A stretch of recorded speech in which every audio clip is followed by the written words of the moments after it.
Okay. We're professionals. Now we're good. Hey, guys. Yeah. It's Tuesday. Time for Popped. Do you know what? I am so excited for this show. Why's that? Because we have been talking about our topic for tonight all day. I really hope we still have something to talk about. I know, me too. We've been talking about it all day, so now I feel like we're going to be on air and be like, But since we are on air, you are probably watching us on Facebook.com/Pop Show, where we stream live every Tuesday, starting at 8 p.m. Eastern, and we'd love for you to join our conversation. You might also be linking from our Twitter page, which is @PopShow, or you could have downloaded our amazing podcast that releases pretty much weekly. We go for weekly. On iTunes, Google Play, Stitcher, and Podbean. Yes. You can find us at any of these wonderful locations, and when you do, please leave us a rating. We love it. It helps us out. You've got stars. We want your stars. Let's all share. Yeah. Make sure to subscribe on whichever way you download us on podcast-wise, or if you decide to watch us on YouTube and want to subscribe there, you can also subscribe. We're everywhere. We really are. It's really easy Just to be everywhere. like pop culture. Everywhere. Nice. Like toys. Well done. So tonight we've got Travis with us. Hi, Travis. Hello. We're super excited to have you here. And we've got Keith. Hello. And we've got me. I'm Sarah. So let's get going. What have you guys been doing in pop culture this week? Mine's been pretty uninteresting. I've been playing a lot of Battlefront 2. So I've got nothing to contribute, guys. I've been I've been absorbed into that game. I don't know why. I was just like, I want to pick this back up again, and I've just been kind of absorbed into that. So that's where I am. I don't have anything interesting to contribute. I'm sorry. Oh, yes, you do. We saw a movie. Oh, yes, we did. What did we see? The Post. Oh, yeah. What is the matter with you? We took the Movie Pass out for a swipe. Saw the Movie Post. Pass is great. Seriously. Pass Like, is I mean, great. I saw a news article saying that they were going to start, selling our data, but, I get in to see as many movies as I want for $10 a month. Frankly, if they haven't already been selling our data, basically, they should have already been selling. Yeah. Travis, what have you been up to in pop culture this week? Oh, let's see here. Went and saw The Thing at the Narrow for The Flick It Friday. Thing. Sweet. That was pretty great. And then they had it snowing in the theater, which was interesting and hard to breathe. Well, But you know what? It was probably just asbestos. Don't worry about that. Yeah, exactly. Bubbles That hasn't of been asbestos. proven to do anything. No. Of course not. No. JK, we love the Narrow, and they would never poison their moviegoers. No. Other than that, Electric Dreams. Been diving into that on Amazon. How do you like it? I absolutely love it so far. Do you really? I saw it going up, and I was like, oh, I've got to watch that. And for some reason, whenever Keith and I sit down to watch something, it's like, we should watch Drunk History again. So we really should. Electric Dreams. Got it. Yes. Add it to the list. 40-minute episodes? About 45. But Okay. yeah. Is it really trippy? Some of the episodes are super trippy. Some of them a little less so. They're all based on Philip K. Dick short stories. Right. So the tone and everything is kind of all over the place, episode to episode. Kind of like Black Mirror is, where one episode, you're always going to get that hard left turn ending on Black Mirror. Right. You don't necessarily always get that on Electric Dreams. But if you're familiar with Philip K. Dick's work at all, a lot of ruminating on what is real, how do we know is it real, or how do we know it's real, what is reality? Yeah, exactly. Well, Philip K. Dick also being the writing source material behind Blade Runner. Yes. Yeah. Yeah. So just in case our viewers didn't know. So yeah, we've read about this a while ago. I'm excited to see it out. And that's on Amazon Prime, right? Yes. Awesome. What else you gotten into? Oh, God. All sorts of things. Trying to do a deep dive into the Metroid series again. Metroid, nice. Yeah, working on that and Advance Wars because I love those games. So the backlog is only getting bigger because I keep going back to the old games. So that happens, yeah. Well, let's see. I was sick a couple days last week and stayed home on the couch, and that resulted in me binge watching The Crown, all the way caught up on The Crown, which was two seasons on Netflix? Yep, 2 seasons on Netflix. Very enjoyable, starring Claire Foy and Matt Smith. The Doctor. Correct, Dr. Bowtie, which is number 11? Yes. Yeah. Look at you knowing numbers and things. Well, I don't know. You roll your eyes every time I say Dr. Bowtie. But yeah, that show has been really good. I like Matt Smith as the Doctor. I never thought him as the Doctor was a problem. I think I like him better as Prince Philip.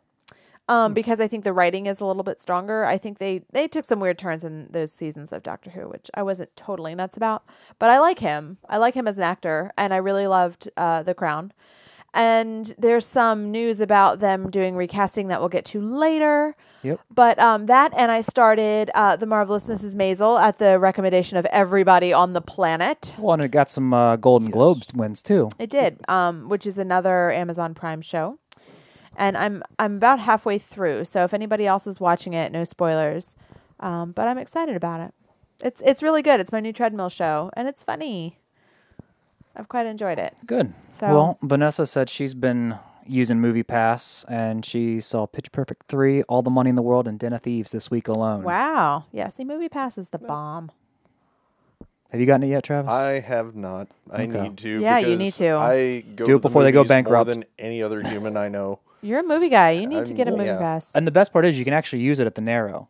So it's Oh, usable good at Lord. small theaters. Nice. So- So yeah, I'll update that next week. Yeah, Travis you need has to go. Movie Pass. We News go of that. a lot because like we saw the post, and I don't know if we would have seen it. I mean, there's like a 5% chance we would have seen it because Yeah. it was something that kind of flew under our radar, and it was certainly interesting subject matter. But movies are so daggone expensive that it's got to be something. Especially that, when you're paying for two people. yeah, movies are expensive for him. So it gets to the point where it's like we've got to really want to go. But now if we have a dead Monday night or Wednesday night or, a slow Friday or Saturday, we'll say, hey, do you want to go to the movies? I mean, it's Yep. why we saw Jumanji. It's why we saw The Post. Greatest Showman. Yeah, we wouldn't have seen The Greatest Showman. And we really enjoyed all of those movies for different reasons. It's been worthwhile. I keep waiting to run into a movie that isn't worth it. But when you're only paying $10 a month, it pays for itself after one movie a month. So Yeah. basically after that, it's like, It's already This paid is for a itself waste of twice time. over for us. Because we Right. saw Greatest Showman and The Post The this month Post. alone. Yeah. And we're only what? Well, we're 3 weeks into the month. Yeah, so it'll be February before you know it. But, I mean, we know there's stuff we're going to see in February. We know we're going to see Black Panther, although we might not see it until March because it's all sold out everywhere. yeah, well. But, and then... See The Shape of Water. That was another one we talked about going to see. Yeah, did you see that, The Shape of Water? Yeah, I saw that weekend before this last one. What did you think? Because I have heard very stark contrasts in reviews. So, the way I look at it, if you go to a movie and you've got a good script, you got a good director, they can make you like a character.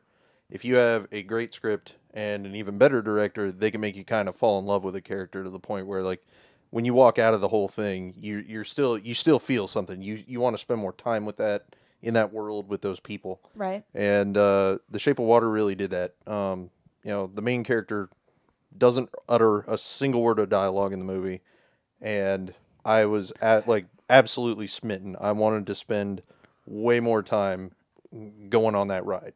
Now, do you mean the creature or the deaf lady? The lady, and she's actually not deaf. She's mute. Mute. That's what it was. Yeah. Sorry. No, you're good. Bradley mentions on our Facebook feed Ferdinand. We have not seen it. Are we going to? Probably not. Yeah. I don't know. I mean, kids movies though, they have to meet sort of a threshold for me. You're kind They of gotta be done by Pixar. threshold. Yeah. Pretty much. Yeah, they have to be Disney. Disney, Pixar, DreamWorks occasionally. I will enjoyed Kung say- Fu Panda. Yeah, Kung Fu Panda is really the only thing DreamWorks has ever done that I've been really up on Yeah. for the most The part. first- How to Train Your Dragon was Yeah, got pretty good acclaim. Those Yeah. 5 movies, that's pretty Yeah. much it from them. I will say, the good thing about Movie Pass is the movies. The thing you don't realize that has been missing from your life when you stop being a kid, because I don't know, growing up in the suburbs of Richmond, Virginia, we went to the movies every weekend when we were in high school. If we weren't bowling or playing putt-putt, that was what we were doing. Or hanging around Walmart because we were super cool. So we went to a lot of movies. So we saw a lot of previews and a lot of the stuff leading up to it and the commercials and all that crap. If I have to see that Sherlock Gnomes trailer, do you know what I'm talking about? Yes. With the mankini little gnome with his butt bouncing and no ship Sherlock, and it's okay, and I know I sound It's technically a sequel. I know I sound like get off my lawn, Well, with these children with their garbage cartoons. You feel that the way about that I felt about the Boss Baby preview, just inundating everything. Oh yeah, last spring. Boss Baby was all over. And How did Boss Baby get an Oscar I have nomination? no Oh, clue. what category was that? Animated feature. Yeah. Really? Yeah. Oh, it's got to be like My bribery, my right? only guess is they needed a filler film in there to just Lego get Batman. to 5. Well, I Lego would have Batman? happily put Lego Batman Yeah, in there, seriously. but I don't think. No, because Yeah. Lego Batman was last year. It was last February. Was it last February? Yeah. Oh, So it jeez. wouldn't have been Okay. eligible. So they would have had to go Lego Fair enough. Ninjago, and I don't think that See, one did too oh, well. And see, yeah, that's the Ninjago problem with the did as culture. That's well. the problem with the culture we're in. Is like I forget when we see Right. things at this point because Yeah. we're consuming so much of it. So I've kind of lost track of when things are. So yeah, you're right. So Well, Vanessa on Facebook responded to Bradley and said that she loved Ferdinand. She cracked up. John Cena's a funny guy.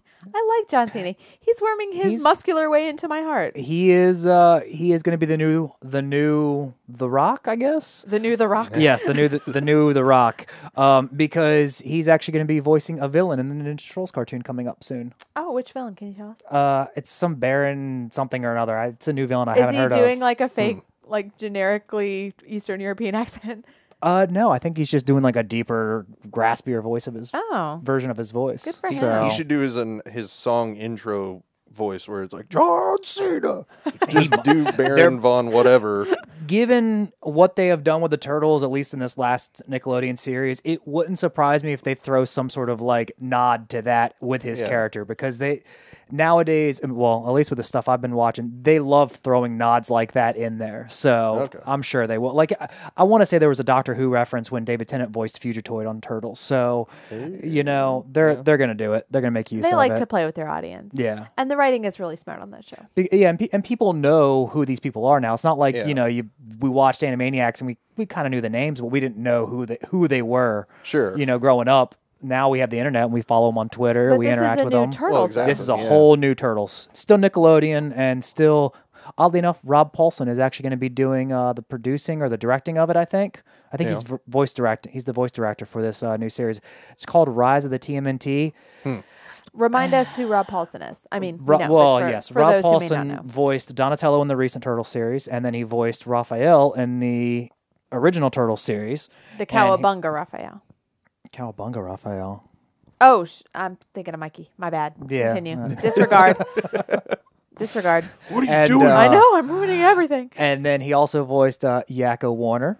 That's right. And I want to say he did Buster Bunny too in Tiny Toons Adventures. So he has got... No, he didn't do Buster. No, he didn't. I retract that. Still. Did Carl on Adventures of Jimmy he Neutron? was Pinky and Pinky in the Brain. Yep, thank you. Forgot that one as well. Quite the resume. So yeah, he's been around. He voiced a lot of our childhood. So Oh yeah. And he is how involved with this new Turtles? he is the voice director, I believe. Nice. And as far as I know, it's the first time he's done something of this size in that kind of capacity. Usually he's just done voice acting. So he'll be kind of directing the whole new generation of Turtles, so to speak. So Good for him. Yeah. Should work out okay. I mean, between his experience and working with people like Andrea Romano, who did a number of very high profile shows, really she has all sorts of awards to her name for her. Yeah. I mean, Batman the Animated Series alone is just, award after award for her. So Yep. Right. So I'm trying to think, what else have we got? What else have we been doing? Anything? As far as pop culture, Yeah. I mean, my shows, my days on the couch. Yeah. Trying to think what Law and we're watching. Order. What we're watching right now. I mean, I'm still doing DuckTales. Rebels is about to come out soon. I'm still doing the CW era. Oh, I don't think I mentioned this last week. Black Lightning. I watched that. Yeah. That was really good. Did you like it? It's got so positive far warm behind and on all the fuzzies. CW stuff. I'm a full season plus behind, and I hate it because I want to get caught up and then get to Black Lightning because it looks good. It really is. I've enjoyed it. It's similar. It's it's got that same kind of CW vibe, but it's a whole different feel. It's a different aesthetic, and it's only been one episode, mind you. Something that's tired me with the CW shows as far as Flash and Arrow goes, not so much on Legends of Tomorrow, but I still really enjoy it. Yeah. But Arrow and Flash seem to have this like teenage drama come up every so often, and a lot of the romance angles, and it gets kind of boring. I'm a dude. I just want to watch my superheroes fight supervillains. And so far, Black Lightning actually deals with it's similar to Luke Cage in the sense that it's dealing with social issues in this town, and it's kind of talking about those. And it's an adult superhero coming out of retirement. So instead of just some young kid getting his powers or coming back from an island, he's actually, he's retired from that life. He wanted to get away from it so he could have a family and do all that stuff. And now stuff's starting to go down. We're not going to have a speech a week about reassuring him how to use lightning like Barry has to get. Basically. Hey, remember you're the Flash and you know how to run very, very fast. Just wait till you get to season 4, because then once at the end of season 3 with some stuff happening, Barry's gone for in between seasons. Right. And now they're all like, we're Team Flash, and I'm like, oh god, guys, really? No. It didn't work with Arrow either when you did that. When they did that, like. So I'm a little worried, but we'll see what happens. Agents of S.H.I.E.L.D., still keeping up with that. I'm still enjoying the crap out of that show. This season has stepped it up even more. They had their lull for seasons 2 and 3, but season 4 and 5 have really stepped it up. Well, now, are they doing anything with? I know they spun off with Inhumans, and I've noticed now where Inhumans is kind of quietly being canceled. Yeah. So is there any hint that they're maybe going to start rolling them back in some capacity, or just it's still keep doing its own thing? There are still Inhumans on the show, in a minor capacity this round. I'm trying to think. Without spoiling too much, they kind of shot them in the future, and they're dealing with some interesting issues. And last episode was this whole time loop conundrum thing, which I thought was kind of cool. So we'll see what happens. I don't know if they're going to integrate them back in. It would make sense. It depends on I don't know how they're going to wrap up this season. Right. There were some big revelations as far as the future, the time jump, and the issues they're trying to deal with and trying to put things back together of sorts. And at the end of the season, if they go back in time, if they roll the Inhumans back in, it would make sense. It just kind of depends on what the direction they want to go with it. And I'm kind of curious because to tie back in, and I don't know if they're trying to throw us off or not, but Avengers 4, I think, they had some set photos come out, and Tony Stark's wearing the SHIELD emblem. I don't know if there's been talks that the Russo brothers are trying to throw us off now with like fake photos, which I love. I'm like, that's awesome. And well, Spider-Man blabs everything. Spider-Man and the Hulk give away all the secrets. They put those two on lockdown lately, so we haven't heard much from them.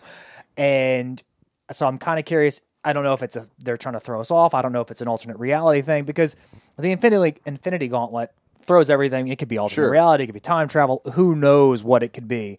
And we'll see what happens with S.H.I.E.L.D., I guess, because it's S.H.I.E.L.D. isn't as tied in anymore, but they're still kind of like related to it. Could the Infinity Gauntlet be like Care Bears and make people happy and sad and I'm sure. Yeah, I mean, it can mess with your mind. It can mess with your soul. Yeah, do all sorts of stuff. You got a stone for everything. Reality. I kind of would love Thanos to just be like a Care Bear, like a big Care Bear. I mean, okay, I got nothing on that purple. One. Hey, it's Walter. Walter joined. We'll see what happens. He's purple. Yeah. What was it? I'm trying to think. There was Ezra had posted something on Matt's Facebook that I saw. That they took some screenshots. I'm gonna try to see if I can pull it up for us internally here. But they took some screenshots from the Infinity Wars trailer, and it's Thanos, with the gauntlet, and it's got Mickey Mouse's head over him, and it's talking about his lines about how it wasn't fun or whatever, but it does put a smile on his face and all that stuff. And it's basically a screenshots of Thanos with the Infinity Gauntlet with Mickey Mouse's head over him getting like Fox and Lucasfilm swallowing everything and taking everything along with it. Because what's the latest one there was talks of? Oh, God. I don't know. Let me see. Amazon. Amazon. Well, Amazon's buying something else. Google. But Amazon. But I feel like Disney was in the news lately for wanting to buy something else. So I'm going to see. The world's source of oxygen. Yeah, give it time. So. Well, it's weird because if Amazon buys something, it doesn't feel as bad to me as if Disney's sucking things up into their Hoover. Well, Disney's been around for so much longer. Yeah. Right, and I don't know. It's just there's something I really hate about the idea of one company or even two just hoovering up all the smaller guys, especially studios like Fox or Warner Brothers that have been around as long or longer. Well, yeah, we're getting to that. I mean, we Give could it probably time. count on two hands the big companies that we've got going on, but that's a whole other topic for a whole nother day Yeah. for a whole other podcast. I have been watching. Let's see. I'm continuing with This Is Us. Although I have not had an ugly cry yet since I came back from break. That's I've had a good. few glimmering tears, but not in. Okay, I have to ask because in perusing the sites and stuff, there was a few articles about people writing their own kind of op-eds of sorts, saying why Jack's death doesn't matter to them anymore. Is that kind of? I mean, I know that was the focal point of the show at first. Is it kind of getting away from that, and you're kind of more focusing on the characters, or is it still? It doesn't unimportant? matter. Okay. I mean, it matters. You want to know why he dies, but you spend like the whole first season. I thought we knew why he dies. Isn't it like a car crash or something? No. Okay. Is this We're Twin pretty Peaks sure it's a craziness? fire. Train wreck and everything blows There up? is a fire. Okay. Is But- it a fire sale? Oh. There's a fire sale. Amazing. No, Arrested Development. Yeah, No. yeah. Anyway, I got the reference. yeah, I know you did. No, there is a fire, and they Sale. yeah, and they pretty much indicate that he dies in the fire. I mean, they don't. It's like Dad's dead, and then they show the house on fire. They don't say Dad died in a fire. So, but yeah, they're getting away from it, and the show cuts between various time periods, and you obviously know when all the kids are grown up, they're twins, and then they had an adopted brother born on the same day, so kind of triplets. And Sterling K. Brown, which he won some. SAG. He made some SAG. history at the SAG. Yeah, he won a SAG award. And totally deserved Yeah, it. first black male for a TV drama, I believe. I can't believe it's 2018 and we're just now getting that. But he's done a great job. He does really well in that show and is a great actor. I mean, I liked him in the OJ thing. Yeah, no, So, he was really good as Darden. He was good in there too. But anyway, the big mystery surrounding Jack's death, I think, was a really good hook to have in the first season when you need to hold people over to the second. Mm-hmm. I don't think it matters as much now because we're getting so invested in the lives of the characters, and even now, the dad is played by Peter Petrelli. Peter Petrelli. Yes, thank you. Whose real name is Milo. Ventimiglia. Yeah, something like that. Ventimiglia. Something like that. Right, and he does a great job as the dad, and you just like, if you're a guy, you want to be that kind of husband and father, and if you're like anybody else, you want that to be your dad. Like he's just such a good guy, and he's flawed, but he's a good guy. And you're so wrapped up in how he died in the first season, and we still get a lot of him in his character development, and it's sad because you see him being this awesome dad, and he dies. But yeah, it doesn't matter as much. Okay. That Just is curious. fun. That's something I saw when I was going through the sites. But it's funny because I like the show so much, and I read a lot about it and read the comments, which you should never do, by the way. No. But because the one of the female leads, Chrissy Hobbs, stop it. Oh, sorry. Well, for our viewers, we have a cat, and the cat likes to chew on microphone cords. I was going to take care of it. Sorry. In a more professional manner. Well, I'm not professional sometimes. Ladies and gentlemen, in the podcast world, we have a cat. along for the ride. Yeah. Oh, jeez. But anyway, Chrissy Metz is a plus size woman, and she kills it in that show. She does a really good job and is very talented. And Sterling K. Brown is a wonderful actor, and he's an African American man and is exists in this white world. And there's a lot of interesting takes that they do having to do with adoption and having to do with drug abuse and alcoholism. So Yeah. And Vanessa said SAG Awards and Golden Globe. yeah, he So was that's- great. But yeah, it is kind of nice to have a break from all of the like, oh my God, someone died once in my life kind of. Yeah, Vanessa isn't doing the ugly cry either so far. Yeah, it's kind of nice to have a break from that. And I'm also, I'm still watching Modern Family, which is still enjoyable, but They're wrapping it up. Yeah, well, they need to. They're running out of excuses to keep those kids around. They're all grown up. And then I keep up with Law and Order, which is, people Dun. getting murdered and raped. I was gonna say the only thing Spoilers. left is still SVU, isn't it? Yeah, That's the only SVU. one. Yeah, well, that's going strong. Well, yeah. But And yeah, that's kind of it. What Mrs. Maisel and nothing Nothing real crazy. Okay, now I'm not watching Mrs. Maisel. You two are. Is it based on an actual person, or is it just based in like it's based in our reality, but it's a fictional character? So it's fictional character based in reality, late 1950s New York. I want to say about 59. Okay. And all of the other comedians and stuff that kind of surround and are part of that backdrop, like Lenny Bruce, were real people. Right. And then she is herself, a fictional creation. But the show is run by the same gal who I think created and ran Gilmore Girls. Nice. So the dialogue's pretty snappy, pops too pretty good. Good. And really fun. Oh yeah, the actress is awesome. Yeah. She won a Golden Globe. Yeah. And I can't remember her name, but I love the details and all the little nuances. I like that time period, so I might jump on it. The music is great. It's it's a good, well-written show. Good. Yeah. It might be worth, if you need a treadmill show or background or something, it's good. Yeah, I started rewatching Community. It's one of the, I really just, there's so many good shows, but it's just another investment. I know what I'm going to like with Community and How I Met Your Mother. Well, the thing for me is that so much of our time spent watching shows, it's, for me while I'm cooking or while we're on the treadmill or, and some of the stuff I know I want to give actually my attention to. Right. Yeah.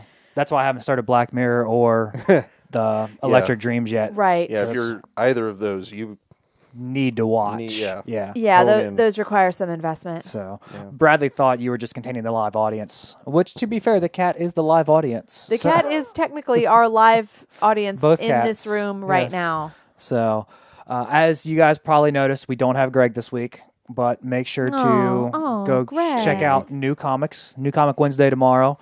So use, comicshoplocator.com to find your local comic shop. If you're local to Norfolk, go and check out Local Heroes. They're one of our favorite shops, but there are others. There's Atlantis, there's Trilogy. There are other comic shops, but Local Heroes is our personal favorite. So yeah, that's just... And shop local. Yeah, definitely. Love your guy. Love your local guy. Yeah, for sure. So yeah, no comics, but that means we have news. Uh-oh. I don't know. Travis hasn't seen I this. even have breaking news over here. Oh, well, you hang do. on. Before that, there we go. We only read the Publimeter here. Publimetro. Okay, Miles did point out that it's Publimetro, which I reject. No. Pop news. Hold on. You know I don't speak Spanish. In English, please. It's Publimetro. Never gets old. So What is our breaking news? Travis, you go first. So it would appear that there is a sequel that maybe only I care about in this room. I don't know, but Black Dynamite 2 finally confirmed. It is finally love Black Dynamite. coming. And I love that movie almost as much as I love certain other things like RoboCop. Black Dynamite is, I don't know if I love it that much, but Black Dynamite is pretty great. Yeah, well, I mean, obviously, the donut, apple and an the gator orange. shoes. Yeah, donuts don't wear Who's interrupting my alligator kung shoes. fu? It's, I'm going to let you explain Black Dynamite to Sarah. Yeah, explain it. Have you 'cause never seen it? No, I She don't has even not know what seen you're it. talking about. Oh, God. I thought you were Oh. talking about that show on Netflix with the chick who was in the fourth season of Arrested Development, or the fifth one, or whatever. The one who was dating Tobias, who was on meth. They went to the method one. You're thinking Lady Dynamite. Lady with, Dynamite. Yeah. Crap, what's her name? Maria something. Right. Okay. So sum it up. Okay, Black so Dynamite. Have you ever seen any blaxploitation films from the 70s at all? Anything like The Max, Superfly, any of this ringing a bell? I don't know unless you name them all. No, well, but you've seen the style. here for a minute because I can You've seen do the it. style of them, though, correct? Yes. Yeah. Okay. So exploitation type film. So basically, Black Dynamite takes that template and cranks it up to 11, and it's equal part loving homage and send up of that genre. Okay. And so I've seen Shaft. Yeah, Shaft, There definitely. you go. That's probably the most well known of that wave of films. Okay. So you get a lot of And I've seen Jackie Brown. That's two. Yeah. I Googled it. I'm very excited that I can contribute. There you go. Yeah. Jackie Brown's way late to the party, but yeah, I mean, Yeah, it's, I'm with it's you. steeped in those tropes. But you get a lot of intentional comedy from the writing itself, but also from, kind of editing errors, mic booms coming down into the shot, stuff got like it. that. Okay. From cheaper production values. Now, obviously, they had a budget for the actual film, but they went ahead and went with the aesthetic and just rolled with it and made a absolutely fantastic little comedy that I have assaulted numerous people with on movie nights where I'm like, we're watching Black Dynamite and you're going to enjoy this, or I'm going to throw you out of my front door. All right. It's pretty funny. It's got a lot. What was it? It's got Billy D. Williams. It's got Michael Jai White. They've got a lot of people. Tommy Davidson, who I hadn't seen in a while. So they've got some faces on there that you definitely recognize. Okay. So well, yeah, let's watch it. So is it any? Do you know if it's anywhere? Is it on Netflix or? I own it. Okay. All right. Well, for those of us without, I mean, for those of us who don't have a Travis. Last it was up on any of the streaming services, I think was Amazon Prime, but it's been a minute, so Okay. don't quote me, but take a quick look there. We will check on that then. And so, Vanessa says they're filming Superfly in Atlanta. They film everything in Atlanta. Yeah. ATL would. So, all right. You want to jump into some of the news here? I can. I should warn our audience ahead of time that there are several groan-worthy moments. Oh, was that my cue? Yeah, that was your cue.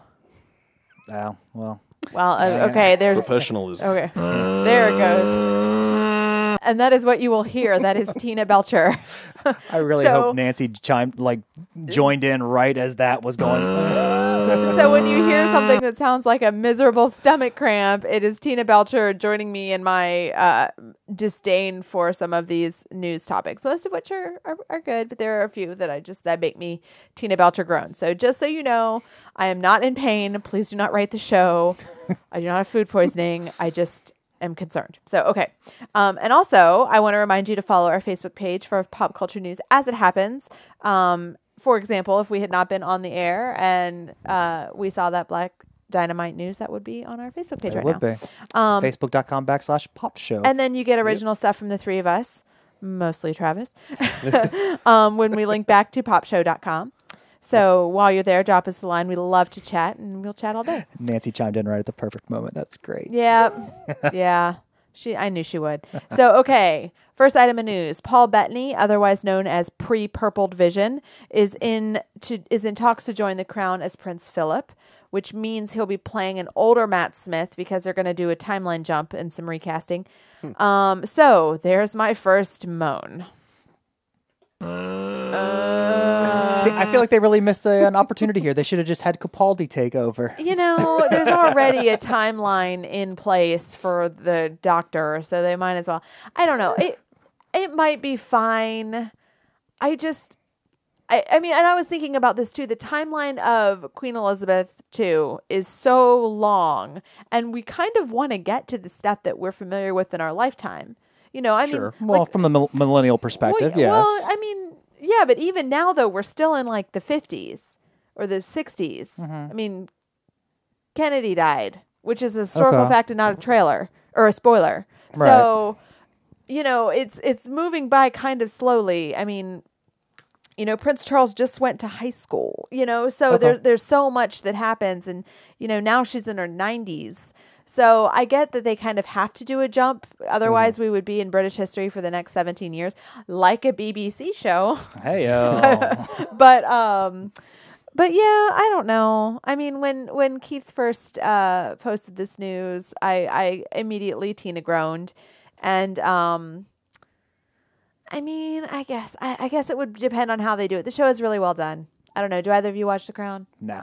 I have not gotten to it. It's on the list of things to come. Yeah. Never mind. Moving on. After Star Trek. And there's also Victoria that I want to watch too. I know. And that, speaking of Doctor Who, alum. Yes. All right. Well, I will move on to a news story that you both are invested in. I mean, I feel like Paul Bettany can take the look over from him. I mean, because they're recasting Claire Foy too, and they're giving it to Olivia Colman, I believe, of Broadchurch fame. Yeah. So I mean, they're recasting the whole. They're just screw it all. It's basically a new show. Yeah, well, if you're going to try to do the entire arc of a person's life, though, it's not a bad way to try to keep things fresh, too. Yeah. Do a couple of years here, do a couple of years there, and just kind of keep it rolling. Cause I guess. They can't do the Harry Potter method. It's going to get really boring really fast. Yeah, So David Attenborough's. All The right. Crown. Well, now for something that you guys both will have opinions on, I'm sure. A Mighty Ducks TV series is supposedly in the works. Tina? Personally, it's more of a...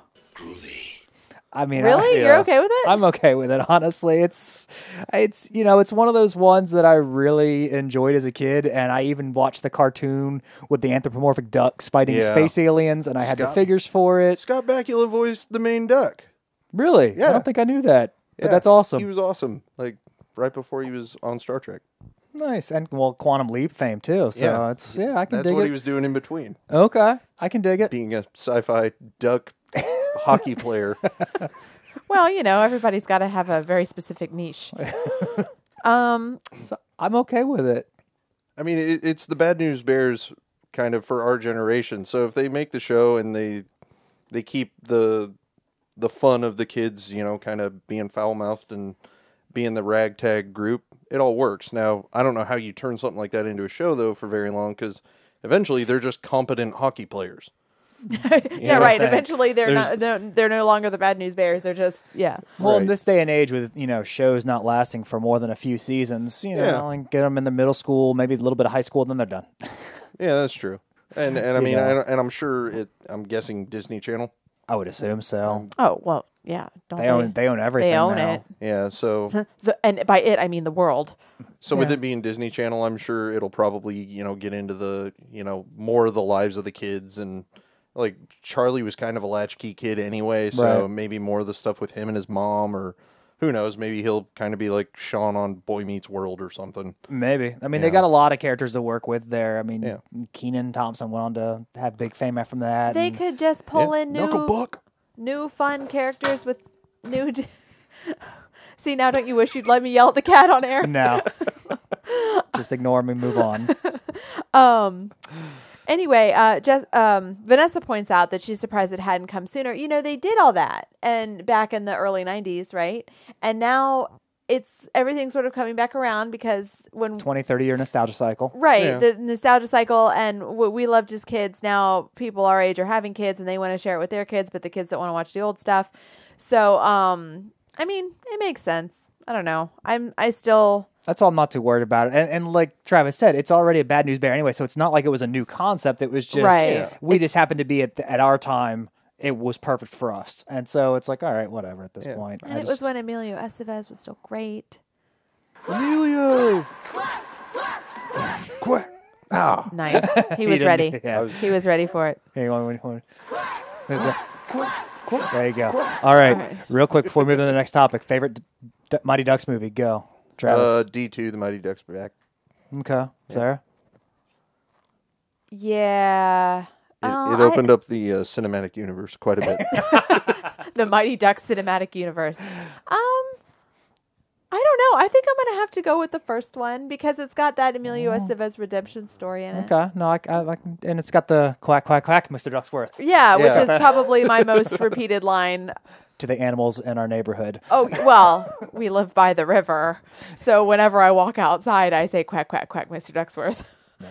And then sometimes I Snapchat Keith, quack, quack, quack, Mr. Ducksworth. And occasionally I post on Instagram, quack, quack, quack, Mr. Ducksworth. Well, Yeah. Also, that happens sometimes too. well, then we're gonna have a full sweep because I kind of liked D3 when they kind of went off to the Oh. prep school and they weren't the hot shots anymore and they kind of had to Yeah. get knocked down a peg. All right. So we got a clean sweep All here. right. We approve of the trilogy as a whole. Yeah, and Vanessa says D2 was her favorite one, Nice. Yeah. Let us know what you think, podcast listeners. and Bradley says D2 too. Nice.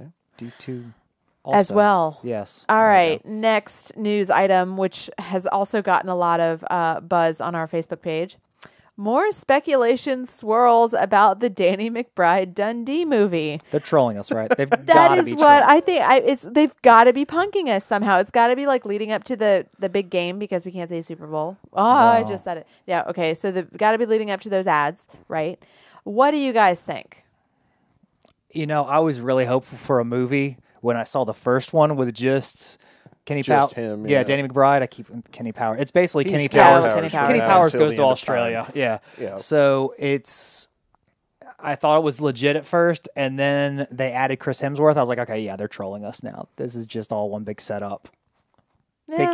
I mean, don't get me wrong. Chris Hemsworth's got great comedy chops, and I would love to see him in it, but it's not going to happen. If it is real, this is the most elaborate, just quiet production anyone's ever pulled off. And I respect them for that. Any of these, if it is. Like Chris Hemsworth does anything because of being Thor, somebody's going to know about it. So if they were able to sneak him off to New Zealand or something and film something on the down low, hey, cool, whatever. You know, in this day and age when we've got all this, media coverage and we're, seeing set pictures, as it's happening, and so things get spoiled easily. We hear about when someone's thinking about maybe writing it. Yeah. Right. Exactly. So it's I mean, that's the best way of putting it. We hear about the writers before the movie's even, been greenlit, essentially.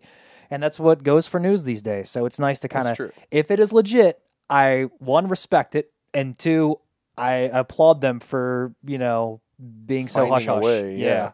Yeah, I kind of love that idea that a big movie like that would have a lot of money behind it could get done all quiet. Because, we're used to that from indie films. Yeah. They come in and they kill it at a festival, and then everybody loves it, and then they get some wide release. The Big Sick? Yeah, The Big Sick was a good example. That got a lot of release. I mean, like we saw that and loved it, by the way. I don't think we ever really talked about it on the show. Yeah, we saw that a few weeks ago. But the one that always crosses my mind is, A Big Fat Greek Wedding was a pretty small release, and then that blew up, and everybody loved it, and then, of course, they made a sequel, which they didn't need to do. So, I mean, we're used to that. Isn't there a musical for that, too, or something, I feel like, at some point? I don't know. I think it's coming. Okay. I think that's something somebody's working on somewhere. Yeah, you got to squeeze it till it's all out of juice. Well, I think the last big release, though, that kind of came out of nowhere was probably Mad Max. And even then, there were pictures of things like the Doofmobile, which was the guitar truck and everything. Right, we knew that was years prior. Yeah. 6, 7, 8 years, because the big Cadillac thing, I remember seeing that on Ain't It Cool News when I was still in college. Right. Yeah. And being like, God, is this movie ever coming? But even then, on production side, they really did a pretty good job of keeping things quiet. You didn't see anything till the preview hit. Mm-hmm. And Star Wars is usually pretty good, too. I mean, they're pretty but we still hear a lot. They have to be now. Well, yeah. They don't have a choice. But, I mean, they've done pretty well as far as letting plot details leak and that kind of stuff. J.J. Abrams and Ryan Johnson would send out photos every so often. We'd hear a few things here and there, but it wasn't the leaks that you might see on a Marvel movie. Right. So. Well, they had the distinct... I mean, Marvel has its leaks and stuff, but I think that stuff might come from the way they interact with, like, cons. Because every time there's a big con, it's like all of a sudden everybody's showing pirated screeners, and like they kind of know. But like I felt like the stuff that came out before The Last Jedi was like little stuff about porgs. I remember them investing in talking about porgs because, the internet latched onto it like the internet likes to do. I don't think I have a porg scream on here. It's probably for the better. Probably is for the better. But, they would release these little stories on these blogs about how fussy porgs were to work with. And, like everyone said that the porgs, Ryan Johnson said that the porgs were, just... They demanded their own trailer and only green M&Ms or, like little silly stuff like that. And whereas with Marvel, you would get major costume details or character or plot points or, something like that. Well, and the toy releases actually the spoil. toys Those are the worst. Well, because Ant-Man, big Ant-Man. Giant Man. Yeah. He was spoiled with a pop. Yep, he was. And I've got it right up there. I don't know if you guys... Well, can you see it? No, you can't see it. No, I can't see it in Neil's shot. But it's right up there on the shelf, and it got spoiled, and that's... And, you didn't... I don't think you'd heard about it till I told you till after the movie, but, I saw it, and it kind of got spoiled for me, but it kind of made me more excited for it in the movie. Well... So it's... Yeah. Sometimes it's great, sometimes it's not. So. Jessica says on our live Facebook feed, she says, give the internet something cute and we're satisfied, which is true about both porgs and pops. It's true. It is. It's just, it's cute. We want it. We want more of it. Did anybody reserve their sexy Jeff Goldblum from Jurassic Park pop? No, I did not get that. I don't have enough room for it. I don't know where to put that one. I don't think he wants that in the house with me. It's true. I think he'd be jealous. I wouldn't get any attention anymore. That's true. It would just be me and my sexy Jeff Goldblum pop. I know. What are you doing? I'm watching Law and Order with Jeff Goldblum. Leave me alone. Yeah. In front of the fire's on. There's 2 glasses of wine. I'm like, what the hell? Keith's cat is my sitting there God. with the Jeff Goldblum. I like Jeff Goldblum. I do too. Attractive man. To be fair, it could happen the exact opposite way as well. That's true. So- Maybe Keith would be spooning with. Although if he was watching Law and Order, I would. No, not with Law and Order. All right. Last news item, which All right, what do we got? segues into our big topic for the evening. Ooh. Ryan Reynolds is working on a Clue movie remake. Now, okay, what we know is that it is a Clue remake. Correct. So interpret that as you will, because there's about 8 zillion versions of the game that we all know and love. Yes. So with the writers of Deadpool, which is a pretty good sign because we all enjoyed Deadpool. The writing was fun on that. I will say this initially gave me yet another Tina moan. Sorry, I was working on production behind the scenes. Fail. Oh, geez. There we go. There you go. Because, hold on. Okay. Bless you. There That we was go. not a drop. That was not a job. That's how I feel about this new Clue movie. But because I really love the old Clue movie that was made in 1984? 85. It's just a good movie. The casting is great and it's fun, and Tim Curry is like my fave. And but we're choosing to be optimistic and at least hold off until we see Detective Pikachu. And when I was writing this, I'm thinking, okay, so That's where the moan deserves to go. So when I was writing this, though, I'm thinking do you remember that episode of South Park with the manatees making the South Park jokes, or the Family Guy jokes? yeah. That's what this felt like to me. It felt like these random collection of like pop culture balls that we're stringing together because there's Ryan Reynolds, Clue, Deadpool, Detective Pikachu. So anyway, we decided here at Popped Productions that Ooh, we fancy. yeah, we are fancy. We decided that we are going to figure if they're going to remake it, we are going to help them remake it right. And we pose the question to our wonderful listeners and fans who they would cast for this Clue remake. Correct. So, going with the strictest definition of movie remake, because like I said, there are about 1 billion versions of the game and a whole lot of extra characters. And my buddy Rick mentioned to me earlier on Facebook that they have a new character in the game that didn't exist. Miss Orchid or something? Miss Orchid, yeah, or something like that. But we are going with the characters in the movie and opened up the discussion for Professor Plum, Miss Scarlet, Mr. Green, Mrs. Peacock, Colonel Mustard, Mrs. White, Mr. Body, our host and dead guy, Wadsworth the butler. Oh, spoilers, my bad. You should probably know that he dies by now. Wadsworth the butler, the singing telegram girl who makes a brief but impactful appearance, Yvette the maid, and Mrs. Ho the cook. Cook. So I've got the cast, the main cast. I don't have all the side characters up there on the screen now. So if you guys are watching on Facebook Live, you guys will be seeing the screen of the old 85 movie. So that way we can kind of pull up some of the actors and actresses we decide to talk about, and we can kind of throw it out there. So right. So I have it kind of in order, and I've got the sort of the wiki definition because I don't know about you guys, but it's been a while since I've seen Clue. It's been a long while. Right. So I went We'll do a ahead few viewing and put the original sort of plot points for these characters. So to be a little bit of a refresher. Now, I have no idea how different this is going to be because I kind of hope that it is. Like Jumanji was such a pivot that I loved it because it was its own movie and it wasn't like crazy and complicated and trying to be the old movie or whatever. They built on the concept in the original Jumanji without remaking it and ruining our childhood. So now I don't know what direction he'll take this in. I really like Ryan Reynolds and I really like Deadpool. I don't know. Like I said, I'm trying to reserve judgment until Detective Pikachu. Yeah, I know. Yeah, pretty much. So we'll just go in order. You want to just go in order? You give us a name, give us the description, and let us know who played the original character too. That way we've got kind of a visual. Because I could tell you Madeline Kahn, but I couldn't tell you which character she was off the top of my head. So that is fair. So, all right, Internet, all of our friends viewing live on Facebook.com/popshow. First person is Professor Plum, who is played by our very favorite Christopher Lloyd. Professor Plum is a former professor of psychiatry and current employee of the World Health Organization whose medical license was revoked because he had an affair with one of his patients. So he is one of our suspects. Okay. So you want to go first, Keith? Sure. I will go first. Let's see who I had here. I had a few ideas. I apparently had a theme without even realizing it, but I was thinking Will Ferrell. Okay. Will Smith. And then just because I wanted to be a super nerd, World Health Organization, the initials are WHO, and he's a doctor. Gosh. So I went with David Tennant.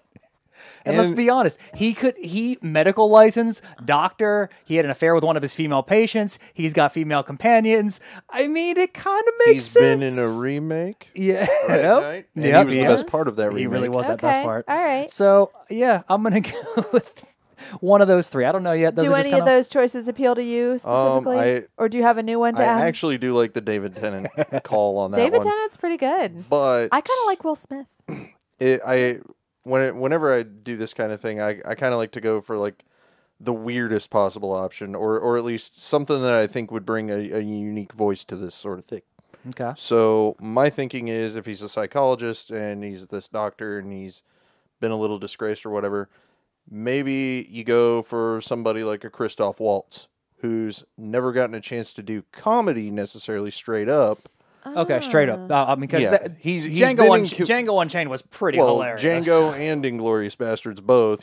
That's a bingo. He's a really good actor. I think he's got the range in him to do that, and you could have him play kind of this Germanic, Freudian type devotee kind of dude or whatever, and you could really have some fun and just turn him loose into it. Interesting. Well, Vanessa's saying Hugh Laurie. Yep. Chris, another doctor. Chris is saying Jason Sudeikis. I can see that. My choices were Steve Carell or Bill Murray. Okay. I feel like Bill Murray needs to be like a cameo. He needs to be one of those ones that we kind of saw and they get killed really quickly. Mr. Body. I thought a lot about that. Let us know what you think for Professor Plum. I don't know. David Tennant I think would be good. I still kind of like Will Smith.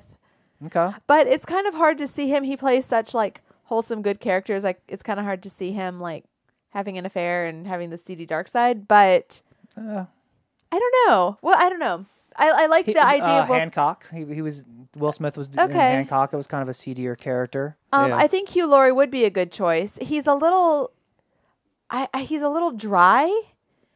He's got his style of acting is very like dry and direct. Mm-hmm. I mean, I'm just familiar with him in House, but I was gonna say because if you go back and watch a little bit of Ryan Laurie, with him and Stephen Fry back in I think the 80s, he's got the chops for it. Yeah, he can go complete over the top, just crazy and be really fun. So he has the range to do it. It's just, could you get him to do it? That's fair. That's fair. I don't know. No one's really chiming in. I mean, they've all thrown their suggestions out, but no one's really leaning one way or the other right now. All right. Well, we'll let you guys noodle on Professor Plum there for a minute. We'll move on to Miss Scarlet. Okay. Are you keeping tabs of like who people are suggesting so we can kind of do a recap at the end? Could you do that? I can. Okay. Okay. Miss Scarlet, originally played in 1985 by Lesley Ann Warren, and we know her as that beautiful brunette vixen. She is the owner of an illegal escort service in D.C. and got invited to this party. So, Travis, you want to go first on this one? Do you have any thoughts? This is solely a selfish pick because, one, I've loved her in everything she's been in so far, and I know she can be funny, but Alison Brie from Community. Okay, Played Alison Annie. Brie. I can see it. Yeah, I can dig that. I have her in some other picks, I think, later on. I actually had Vanessa Williams or Jennifer Lawrence. So I don't know. Jennifer Lawrence kind of annoys me. Yeah, it's I don't weird. think I'd go with Jennifer here, Lawrence either, but Vanessa Williams I can see. She's the hot. You know why Vanessa Williams? The hot actress right now. Sure. You know why Vanessa Williams I like her is because she played a character like that in Desperate Housewives. I mean, I didn't watch that season. But she was very much that devious like lady boss character. Yeah, and now I'm going back through when Vanessa commented earlier when we posted this on Facebook.com/Pop Show. She was thinking Brittany Snow. Oh. And Chris Schrader just chimed in as well. He's thinking Amy Adams or Emma Stone. See, Emma you're just Stone thinking I redhead. will support at all times. What's that?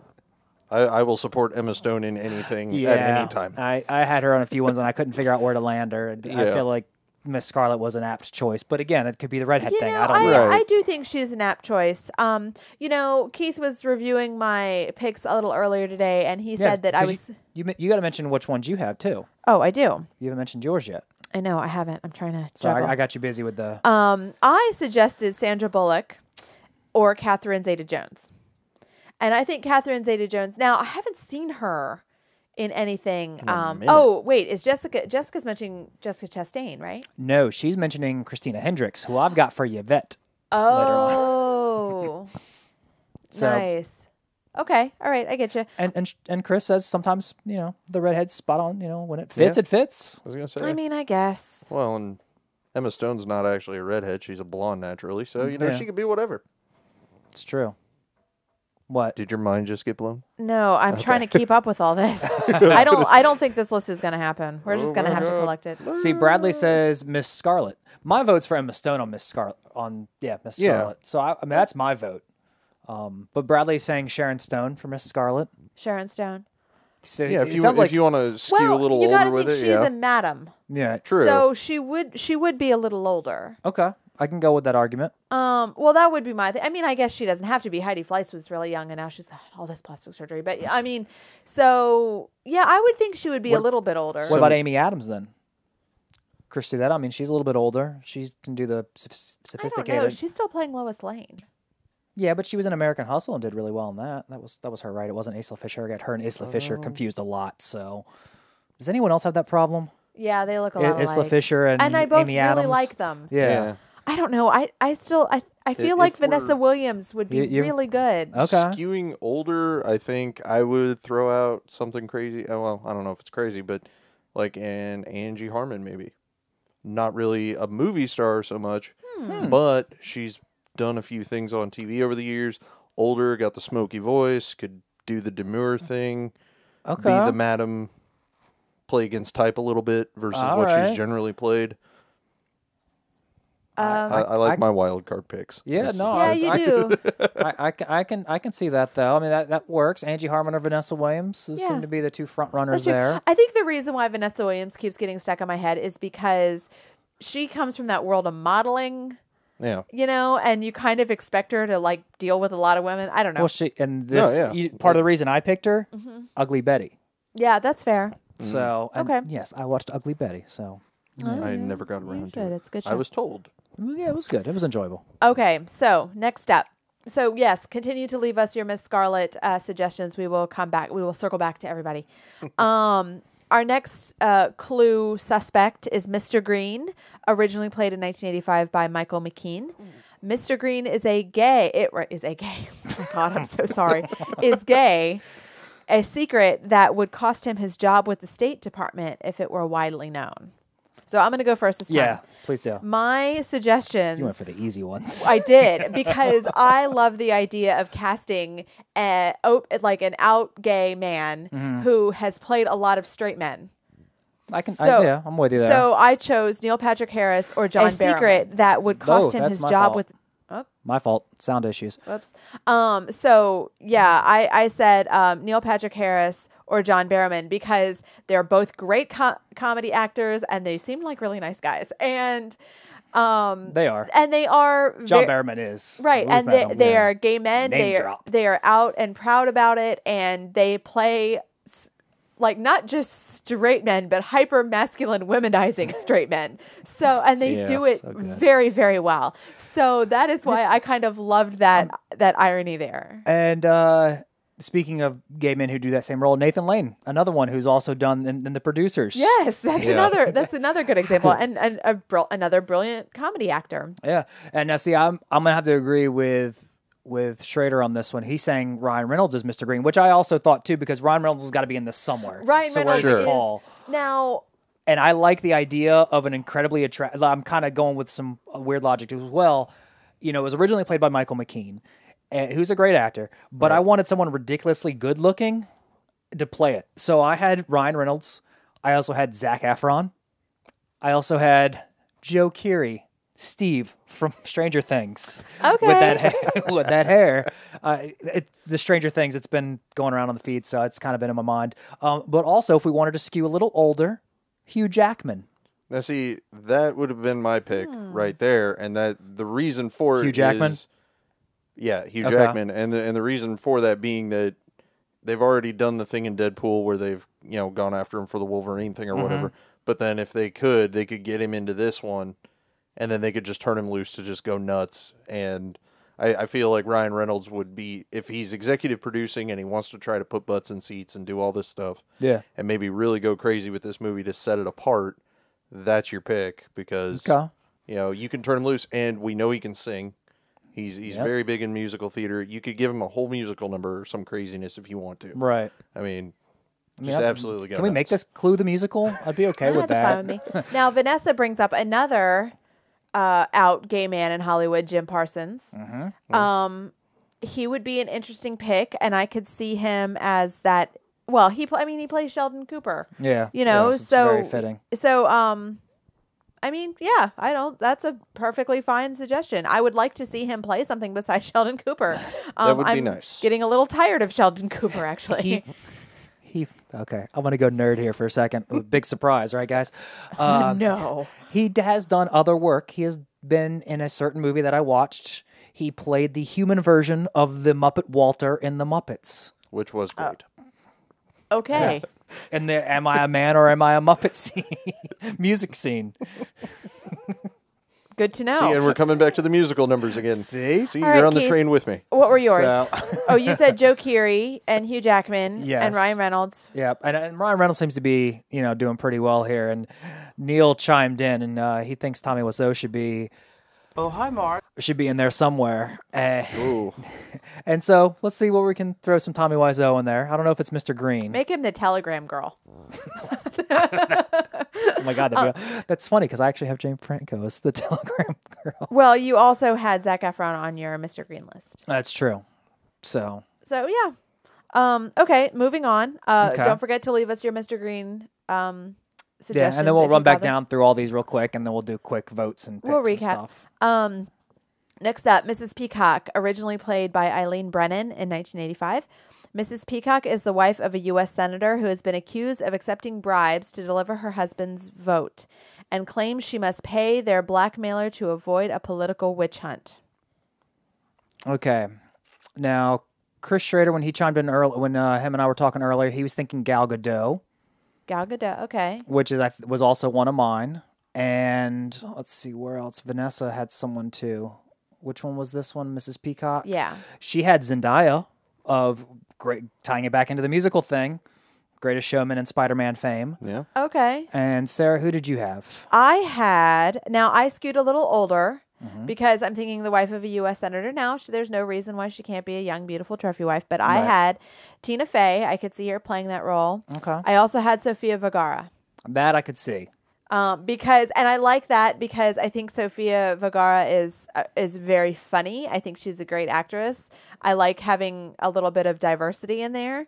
I feel like she'd be able to have fun with the political climate, and saying I'm, the token Latin American and Right. and have some fun with it. So I mean, I could see that. yeah, I can dig it. Those were my picks. Travis, what do you think? I think I want to skew a hair older, kind of like what you did. And the one that comes to mind is maybe the most obvious one that I'll toss out is Robin Wright. Because she's been on House of Cards and been doing the wife bit on that side. But I we can know see she can do that. comedy, Princess Bride. Yeah. And maybe turn her loose after a few years of being so serious on that show. Well, House of Cards got serious in real life too with everything that Well, happened with Kevin certainly. Spacey. Yes. So, yeah, that might be a good break for her. I would like to see that with Robin Wright. Okay. So Robin Wright's on that list. Was that your whole list, Keith? I had Allison Hannigan, but I think it's just because I've been watching a lot of How I Met Your Mother lately. Put her Miss Scarlet. She's a redhead. Yeah, it's true. She'd be a good Miss Scarlet. So, all right, what's next on our list? All right, after Mrs. Peacock, we have the infamous Colonel Mustard, originally played by Martin Mull. He is, he thought at first to have been blackmailed for scandalous photographs with one of Miss Scarlet's employees, but it is later revealed in the original movie that he was a war profiteer who made his money from selling stolen radio components on the black market, which is a lot more boring than it sounds. He works at the Pentagon on a private fusion bomb, which you find out later in the film. Okay. So these are all spoilers for the original. Yes. Just go watch it. If you haven't seen it by now, it's been over 30 years. And who did you have? Who did I have? Yes. For Colonel Mustard, I had... Okay, this came straight from my enjoyment of Jumanji, but I had Jack Black, and my other one was Russell Crowe, and my Russell Crowe was a wild pitch. And Chris Schrader on Facebook has Nick Offerman, which I'm kicking myself for not thinking of. I had Nick Offerman later on, but he is a good one. Neil's chiming in with Richard Dreyfuss. And Travis, did you have anyone coming to mind before I give my answers, or? Yeah. Go for it. Again, I was obviously you're going to skew older here, but Kurt Russell. Okay. I can dig it. We know he can do the crazy facial hair, Hateful Eight, and again, you know, he's done comedy before, but it's been a long time. Cut him loose. Yeah. Yeah. Well, and I'm looking at my list. I like that one. I'm looking at my list, and I actually did have Nick Offerman for this one, but I thought I had him for The Cook, too. I might have double dipped with Nick Offerman, because Nick Offerman's pretty great. So He is pretty great. But I also had, because sticking with my Stranger Things, the theme that I had going on in my head when I was looking at this list, David Harbour. Yeah. Okay, I could see it. You know, Hopper as Colonel Mustard. And this was just because I saw war profiteer and making money off of weapons, Tony Stark, Robert Downey Jr.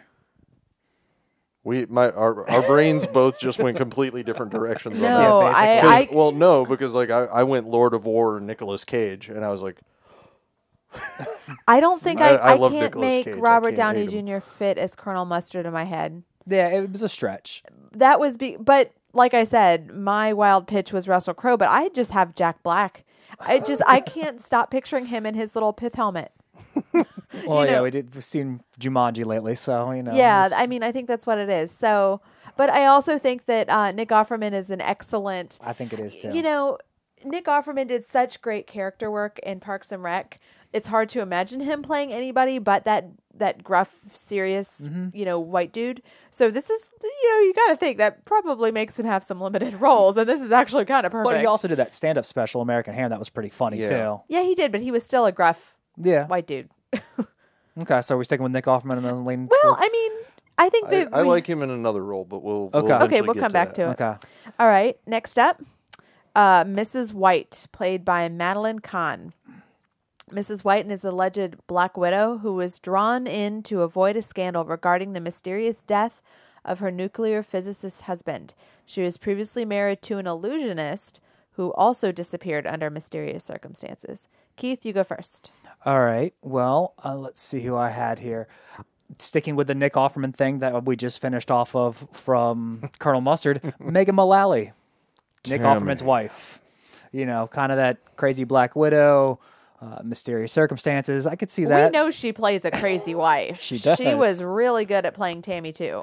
Yep. And then I was trying to think of, because my logic on this one was Madeline Kahn was one of the comedic greats. And, you know, I loved her in Blazing Saddles. She was great in a lot of other movies as well. And I just really enjoy her in general. And I was trying to think, all right, comedic actresses that are kind of just a little bit out there, but I think that are a little bit underrated. I went Maya Rudolph. I have Maya Rudolph later. Okay. What do you got? So we're looking at a potential kind of Black Widow character and stuff like that. But I wanted to, I guess, skew a little bit, kind of in that middle ground, same around kind of that Kurt Russell age bracket, maybe, I guess. Okay. But probably because of Black Panther and how much I've been keeping up on that, like Angela Bassett.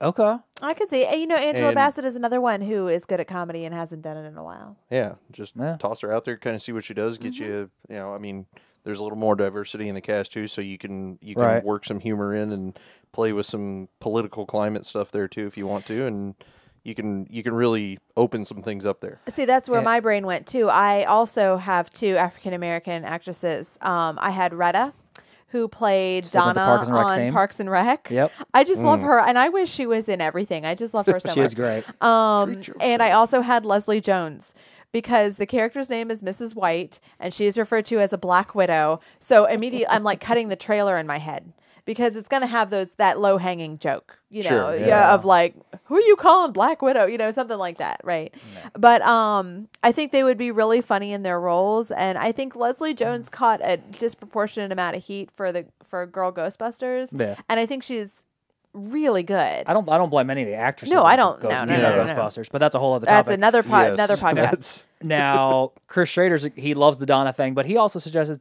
Tiffany Haddish, who's been starting to kind of Yeah, she announced balloon the up. Oscar nominees today, I am didn't she? not familiar. Off She the top of hosted my head. SNL recently. Like Sarah said, she was on the Oscar noms. She's kind of been starting to blow up and get more attention lately. So you might not have heard of her, but she is getting a lot more attention now. Google. And Vanessa is saying Meryl Streep or Sally Field as her picks.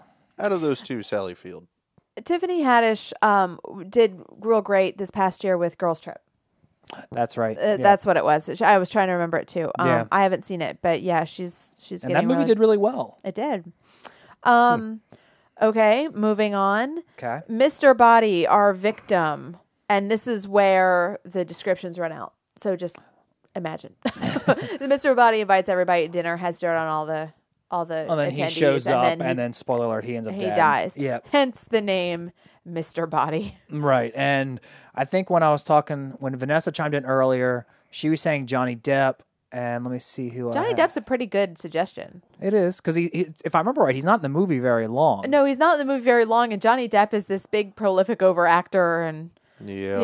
and I kind of went, that was my thinking too. Like, I'm thinking, okay, I want an actor who is so amazing and lauded and award-winning, and I want him in the movie for 5 minutes. Well, now Chris Schrader's going back to my RDJ for Mr. Body. See, I can see that. And see, I think this would work for a Bill Murray kind of cameo. Something Sure. quick, short, still has the impact to it. And let's see, who else did I have? I said Ryan Reynolds was also, because we don't know what kind of role he's going to have in it. Right. Maybe he's just involved. Maybe he's the EP. Who knows? This could be a good, quick thing for him. If we wanted to kind of skew and make it a Miss Body, maybe make it female, Daisy Ridley. I don't know why. I have no logic. I just figured, I like Daisy Ridley. Let's throw her in. Or going even more Bill Murray cameo style, Whoopi Goldberg. Kind of a wild pitch there, but I'll take it. I mean, if Travis can throw out wild ones, I can too. I said, I'm living on my wild ones. Because- None of these will happen. because I wanted someone so highly praised and prolific, I said Meryl Streep, who was suggested earlier for, I believe, Mrs. White, and Tom Hanks. I could do Tom Tom Hanks. Hanks would be great. Just to see America's favorite dad, Yeah, basically. yeah. Yeah. Show up and then Dead. drop dead. Yeah. Chris is saying Samuel L. Jackson. The good thing about the Mr. Body character is that it's, well, he doesn't last long, but throughout the whole movie that he's brought these people together, that he's got dirt on them, that he all puts them in the situation that they're connected, and he's this really devious, overhanging character. So even though they don't last very long, you cannot throw it away. Yeah. Right. Well, and do we want to throw Sam Jackson in and have him, does he die off in any of his movies quickly other than Jurassic Park? Deep Blue Sea. Although, well, I guess that's about halfway through. But Okay. and he actually survived Jurassic Park, if I remember right. It's been so long. I need to rewatch it. Yeah, because Deep Blue Sea, it's the shark comes up out of the water and yanks him back in, and Yeah. off he goes. But I feel like if you get Samuel L. Jackson, it's going to be just like with Kong Skull Island, where they're going to do everything they can to contrive a reason for him to be like blah blah blah mother bird. Oh, Yeah. well, And yeah. they're gonna do something to try to work that in, because now he's bordering on becoming a parody of himself. I don't think he's bordering. but- I think when he was doing those Capital One commercials where he was Yeah. parodying himself as the angry black man, and the people were coming up to him and swearing, and he was like, "Geez, hey, it's not who I am normally." You know who else I considered for this role? Tracy Morgan. You almost called him Jordan, didn't you? I almost did. I almost did call him Tracy Jordan. I never can remember. I actually Googled it, and then as soon as I Googled it, I promptly forgot. Morgan. Yep. Tracy Morgan. I did consider him. I could be okay with that. Yeah. All right. So next, Wadsworth the butler, originally played by Tim Curry. Not a suspect, but definitely a very important character. Now, Do you want to start this one off? Yeah, I only had one suggestion. Chris Pratt. That's good. I could see it. I could just see him in the middle of everybody's business and knowing all the stuff going on and leading people to their... Real quick, side note, because I just thought of it. Vanessa suggested it earlier for Mr. Green, but Chevy Chase is Mr. Body. Okay, I could see Chevy Chase as Mr. Body. Okay, but yes, If Dan Harmon were writing the movie, it would be a near guarantee. yeah, quite possibly. Okay, so Wadsworth, you had Chris Pratt. Travis, you got anybody? That's where I had Nick Offerman. Okay. Because he Okay. could use the deadpan delivery and do his thing, and he's interwoven, so you never lose that presence. Yeah. So that even if you do have some wilder picks in there, even if you don't have that, you have this guy anchoring your That's true. comedy He would- through line. He would Okay. neutralize a lot of the different styles that would inevitably be cast in this movie. Yeah. Yeah. Well, now Chris Schrader throws out Jason Bateman. Oh. Yeah. I could see that. Yeah. Jason Bateman's I'd a be all possibility. right with that. And he's another one who can kind of keep all this cast of crazy characters in line, as he's done before. Sure. Who do you have, Keith? Or he goes bad words with it. Yeah, I was thinking Tim Curry, kind of crazy, eccentric. Now saying that, I'm thinking Jeff Goldblum would make a very good Wadsworth. But I've been throwing back to our conversation earlier. I had a good handful of this. I didn't have Nick Offerman, but I had, kind of tying it back to Neil's Tommy Wiseau, I had James Franco as Wadsworth. Could be kind of fun. If not James Franco, Sam Rockwell. Yes. Okay. I love Sam Rockwell Yeah. in almost anything he does, so I think he'd be great. And then I kind of went with the gender bender, and I said either Kate McKinnon or Catherine Tate. Catherine Tate I love Yeah. in general, but also I think she would be really good at this role because she just has a natural sort of baiting. Yeah. That she always, like the way she delivers a line is almost every line is designed, and it's also a product of the writing that she's been a part of, but Right. she delivers her line to poke the next person, which I think is the sign of a good actor, but also, would be great in that butler role. Yeah, if we went with the gender flip, If we did, which I mean, So- who this could be anything. it really could. And I think they should do some gender flips and just play with it. Yeah, Have a good time. Diversify it up and change things. Okay, the next one is the Now we've kind of gotten out of the main characters. Now we're kind of getting a few of the side characters. we're right? getting into the side characters. Okay. Yeah. Who show up, but if it's a big enough name, they'll get a picture on the movie poster. Yeah. Sure. The singing telegram girl who shows up and does she die? I don't even Yeah, remember. they shoot her Yeah, like, they right off shoot the her, bat. yeah. Like Yeah. literally like 5 seconds. So you got to think, who would be funny to show up and have a really brief shining moment? Probably not Tom Hanks. It's got to be a singing telegram girl. You got to get someone who's got to be that age. Mm-hmm. Travis, what do you think? I kind of feel like there's not going to be any resistance to somebody sitting there just going, okay, get Anna Kendrick, toss her up there. She's well known.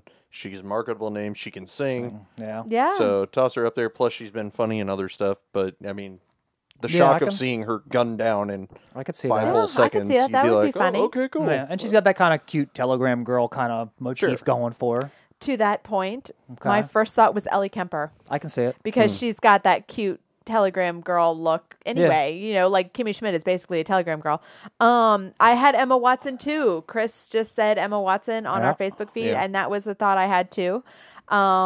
Cute, can sing, and she can be funny too. Yeah. I also had Ryan Gosling and Chris Hemsworth just because I feel like Ryan Reynolds would do that to them. Sure. Yeah, I can see that. Or maybe And that would be fun. or maybe or Hugh Jackman, or- going back to Yeah. the whole or- Wolverine Deadpool thing. or Chris Pine, he comes from the other universe, it would be funnier. Yep. So would be. Yeah. I kind of, I mean, I mentioned, I threw in Emma Stone again, because it's going to be one quick little thing. She sang with La La Land. Rachel Bloom from Crazy Ex-Girlfriend. They do some musical numbers in there, and I thought she might have that kind of cutesy telegram girl vibe. Okay. And then I kind of went just out there, and I kind of went with the gender flip as well, and I said Neil Patrick Harris, Okay. Yeah. also a singer, and Joe Keery again. You just like Joe Keery. I mean, he's great. We need more of his hair. We do, and that Farrah Fawcett spray. I know it. Hey, Ezra, what's up, man? All right. So we are on Yvette the Maid. And we're going to cycle back through these. So if you're just joining us, we'll go back through For the final. the clue cast, our final picks. Yes.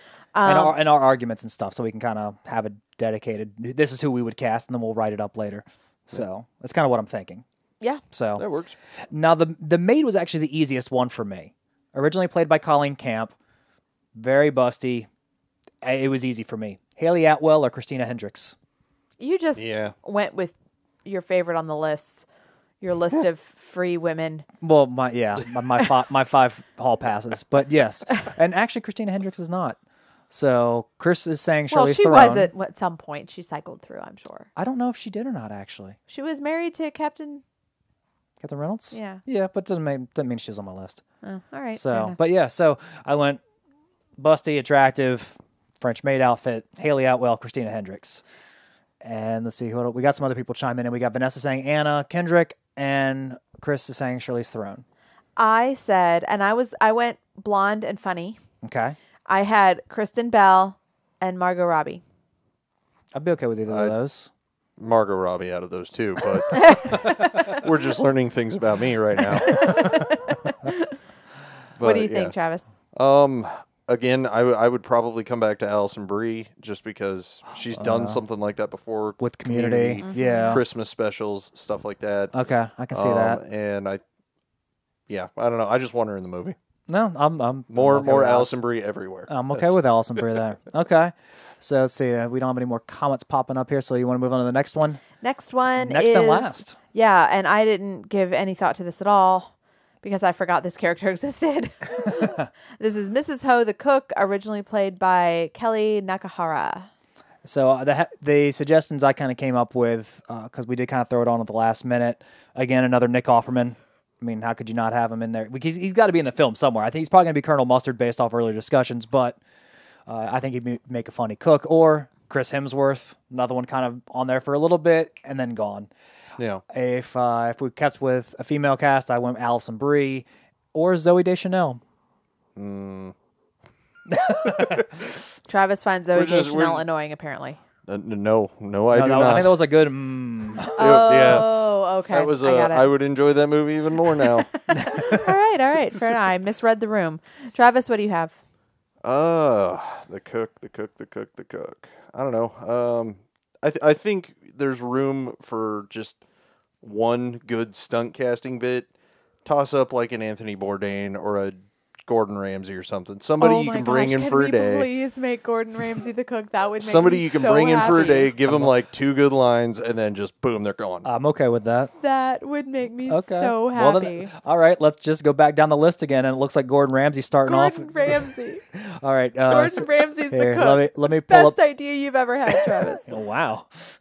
Let's see here. All right, let me pull up the notepad here so I can keep tabs of these notes. Chris is saying Amy Poehler or Chris Pine is the cook, and I think Vanessa was saying Margot Robbie for the maid. But we'll get back to that here in a second. I still like the idea of Chris Pine being the telegram girl because I feel be like great. Ryan Reynolds would love that dig.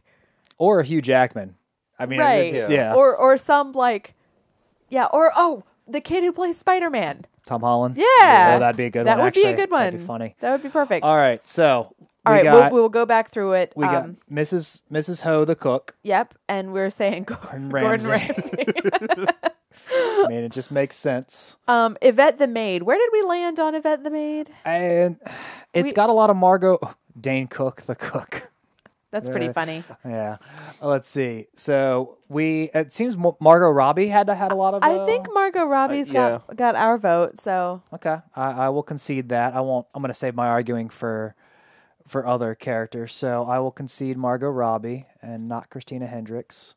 So let's see here. I'm just keeping. All right, who's next on our list? all right, we got the singing telegram girl, which I maintain should be like Gosling or Jackman or somebody like really beautiful. Okay, now Chris brought up something. Hugh Jackman said he'd be the Jehovah's Witness. And there is one. The Jehovah's Witness is also a character in there. Yeah. Oh, I can't all right. Uncredited, I think. It's Yeah, just I was trying to remember if quick they little do they in and out. do they live or die? Because there's also a driver too. ooh. I think Colonel Mustard's driver was in there as well. there was Yeah, a driver, The yeah. motorist is actually in the credits. Now, Yeah. this could be done in different ways. I mean, we could Yeah. start out at their Oh, yeah. houses Yeah, and meet Mr. true. Peacock and all this stuff. So it's very true. we could always... Well, the other thing too is that you've got Cop 1, Cop 2, and Cop 3. Now we're just you really can getting into the weeds. Really, well, So- sure, but that's where you can really go nuts with your stunt casting or whatever, Right. Right, I'm with you. All right, so Okay, I forgot who we were singing Telegram. Singing Telegram Girl. all right, who are we? All right, everybody listening on Facebook, who is singing Telegram Girl or guy? We're not, we're all totally fine with flipping the genders on some of this stuff. So Yeah, go for it. My vote is Tom Holland. He's young. He's adorable. He's Spider-Man. yeah. I wouldn't mind seeing him killed. I mean, you make a good argument. I don't. No one's chiming in right now. So, I mean, I'm okay with Tom Holland. The suggestions we threw out: Joe Keery, Rachel Bloom, Emma Stone, Neil Patrick Harris, Emma Watson, Ellie Kemper, Ryan Gosling, Chris Hemsworth. Yeah, Emma Watson got mentioned a few times.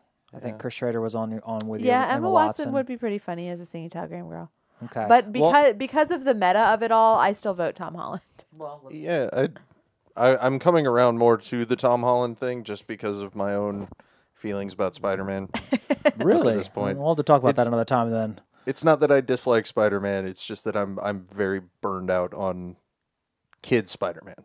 Okay, that's fair enough. We'll get into that. But yeah, So, that's another day. if it's singing Telegram Girl, Emma Watson, singing Telegram Guy, if they decide to gender flip it, Tom Holland. Fair. How about that? Okay, Wadsworth the Butler, previously played by Tim Curry. My only suggestion for that was Chris Pratt. I loved your suggestion of Catherine Tate.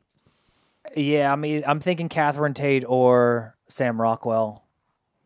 I like Sam Rockwell a lot in that, and I still like my Nick Offerman thing just because you have But that we're saving him comedic for anchor. Colonel Mustard, though. True. I know, but there is a good argument to be made for the Butler. And also, there's kind of some irony there in that Nick Offerman is such like an alpha male that him being a butler would be kind of funny. I guess. I don't want to put him as a but like, who would it be our Colonel Mustard then? Yeah, he is perfect for Colonel Mustard. Right? Yeah.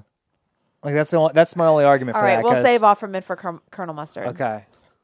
All right, well then, so suggestions that were made: James Franco, Sam Rockwell, Kate McKinnon, Catherine Tate, Chris Pratt. All right. Who else do we have? I'm trying to remember what everyone else chimed in with. Rockwell was resounded, And Jason Bateman as Jason well. Bateman was suggested. Yeah. Um, I can get on board with Rockwell. Kate McKinnon, I just can't do it because it seems like every movie she's in, it is just crank the weird up to 15 and go. I'm okay with that, to be honest, But, though. yeah, I wouldn't want that for this character. That though. shtick is, I don't know. Okay. I guess I've seen it enough from her. I'd like to see her do something else. Fair enough. That's fair. Yeah, she'd have to play this pretty. Okay. So, my vote is Catherine Tate. Catherine Tate. Yeah, I can see Catherine Tate too. Okay. All right. Mr. or Miss Body. Suggestions from the gallery of stars and fans online were, let's see, we had Samuel L. Jackson. We had, oh my gosh, I don't remember now. Hold on, I'll just go with our suggestions. I know people are throwing names in, and I lost track of the conversation. So our suggestions for Mr. Body. Robert Downey Jr. was one of the ones Chris said. Yeah, that was it. Travis, what was your suggestion for Mr. Body or Miss Body? Well, somebody had tossed up in the group Tom Hanks. And I Tom pretty Hanks much would just be rode good. that train. We also said Ryan Reynolds. That could be Ryan Reynolds' role. Bill Murray, Whoopi Goldberg, Daisy Ridley, whom I'm 86ing. That's fine. Yeah.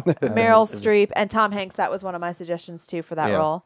I think Tom Hanks would be really good. Tom Hanks. Yeah, because I mean, especially depending on how topical they want to get, or because the other thing we don't know is like the first Clue was kind of a period piece, Right? in a way, and this may not be, maybe modern, who Right. knows.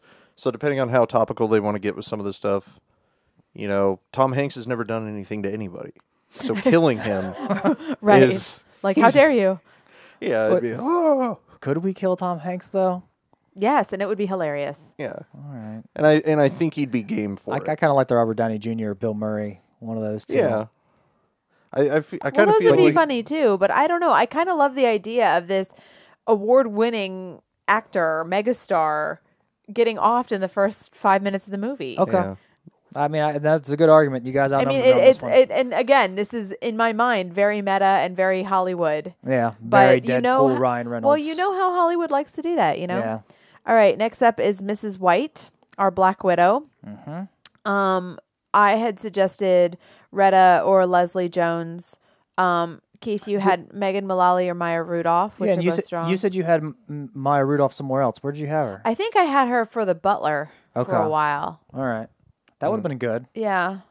Travis, what do you think? Mrs. White. So I had Angela Bassett You did have Angela in Bassett. there, and then somebody tossed up, what was it? Leslie Jones.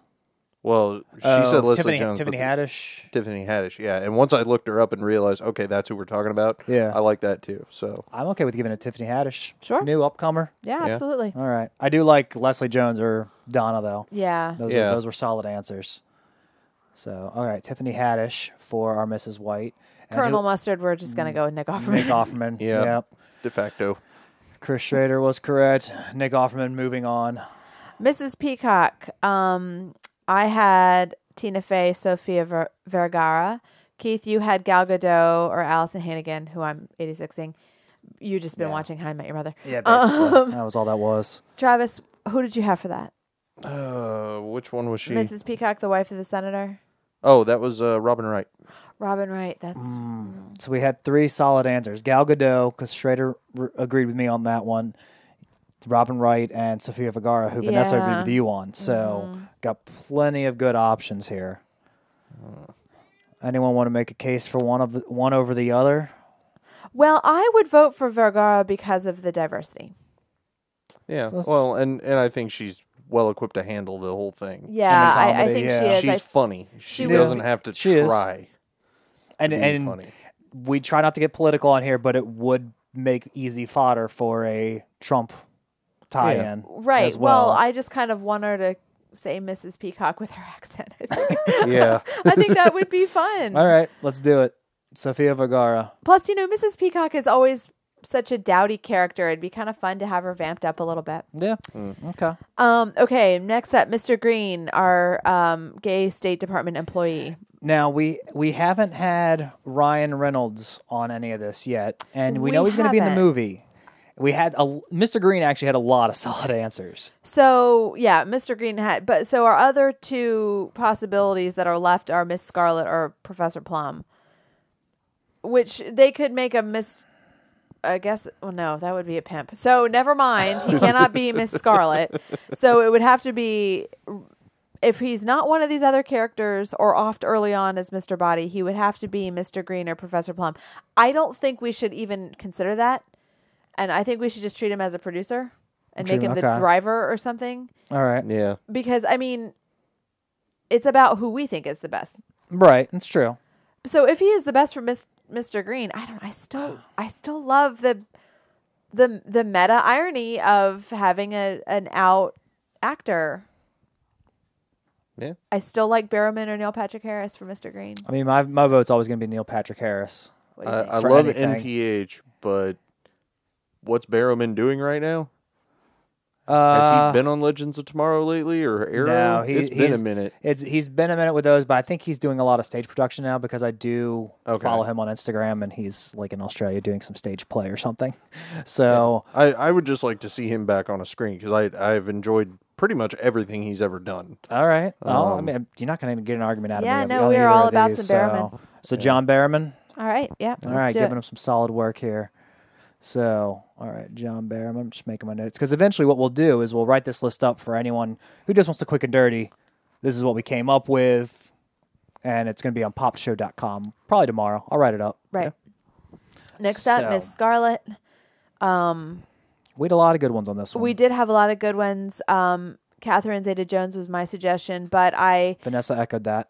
She did, but I think we both agree that Vanessa Williams is a better suggestion. Okay. Which was one of Keith's choices, and we're just throwing out Jennifer Lawrence. Sorry, Jennifer, you get enough work. Travis, It's true. what do you think? This is where I came in initially with Alison Brie, and I still like my pick. But again, it's a purely selfish pick. Yeah, she's young, though. She is. And Yeah, She's young to be a she madam. would I definitely agree that she needs to skew be the old. This younger. character needs to be older. Yeah.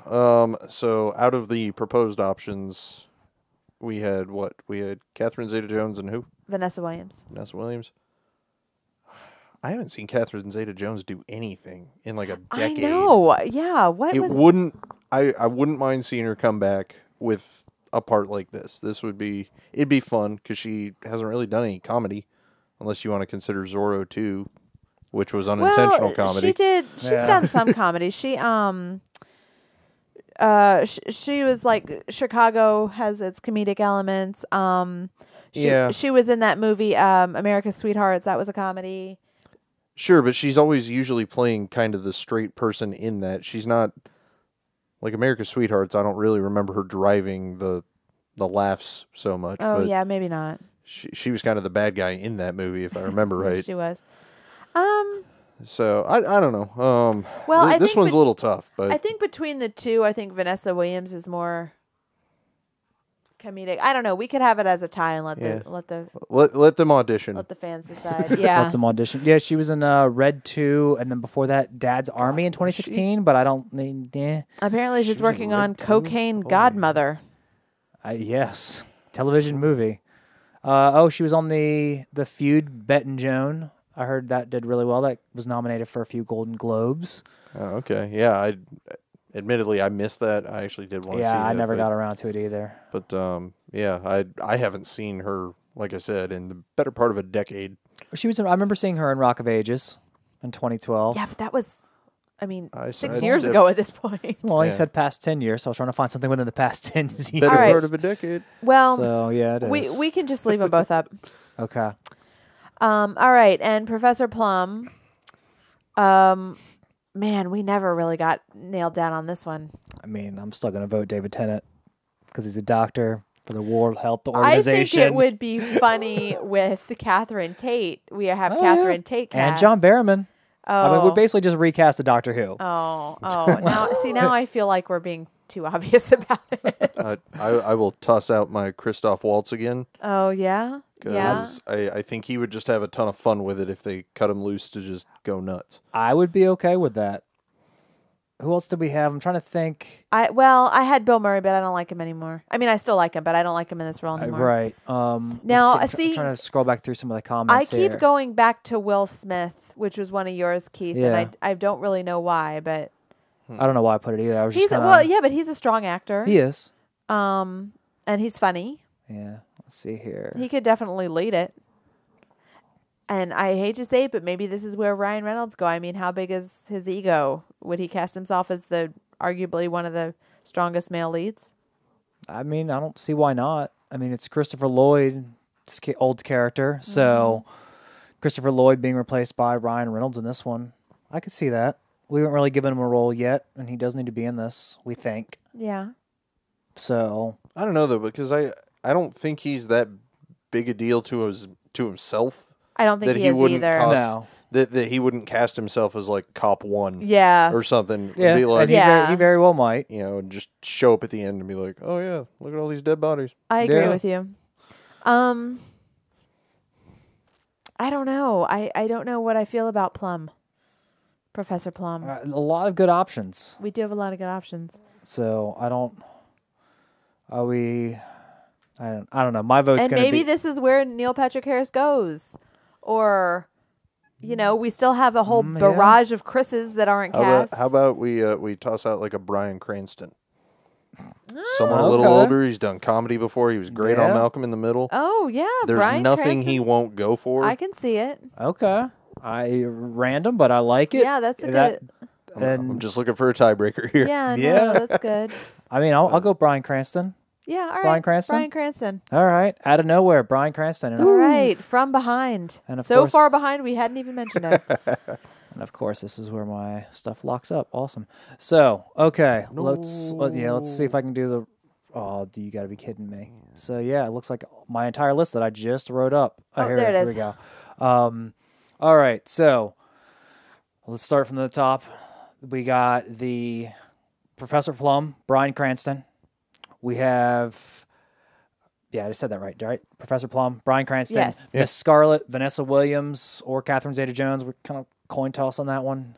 Mr. Green, John Barrowman. Mrs. Peacock, Sofia Vergara. Colonel Mustard, the one and only Nick Offerman. Mrs. White, Tiffany Haddish. Mr. Body, Tom Hanks. Wadsworth the Butler, Catherine Tate. Or Sam Rockwell, either way, whichever. Singing Telegram Girl or Guy, if they want to, gender flip it. Emma Watson or Tom Holland, just for the Spider-Man reference. Yvette the Maid, played by Margot Robbie. The Jehovah's Witness, played by Hugh Jackman. and Mr. Ho, the cook, played by Gordon Ramsay. I'm so excited to see this movie. If this is the cast, if this is not the cast, I'm not going to be excited. I feel like we throw this out there, and maybe Ryan Reynolds will take note. We'll put it into the universe, and we'll tweet it at Ryan Reynolds and say, "Hey, we did your work for you. Yeah, we made You're it easy. welcome. You don't need to hire a casting director, But you do need to invite us to the premiere of Deadpool 2. We'll take 3 tickets, please. or the premiere of Clue. I'm okay either way, or both. Or we'll just come over and hang out. Yeah. Yeah. Whatever. Or if he wants to come over and hang out, No, that's he fine can come too. over. Yeah, Anytime. Next time you're in Norfolk. All right, guys. So We got to call it a night. yeah, I think it's about that time. So let's see if we can queue up some Maniac Mansion by Fingers out of Richmond. Oh, there Fun it is. show, guys. Woo. Be sure to join us live next week at facebook.com/popshow starting at 8 p.m. Eastern. And continue to download our podcast if that's your deal on Google Play, iTunes, Stitcher, or Podbean. Those are the 4. And follow us at Pop Show on Facebook and on Twitter at Pop Show. And we're also on YouTube and Twitch, but those are harder to tell you the URLs. So we'll just search for us. But it would be easier to tell them the URLs if they subscribed and followed us on YouTube and Twitch. I know, and they'll all give the us fun a stuff. URL. It'll be so exciting, you guys. So make sure to share the YouTube page with your friends or invite them along to the show on Facebook Live or just ask them to download the podcast, see what they think. So Right. And as a big thank you always for our amazing theme music, Fingers out of Richmond, Virginia. Yep. That's F1NG3RS There you for go. your Googling purposes. Yep. And we'll see you next week. Yeah. Travis, guys. thanks for joining us. Happy to be here. All right. See y'all next week, guys.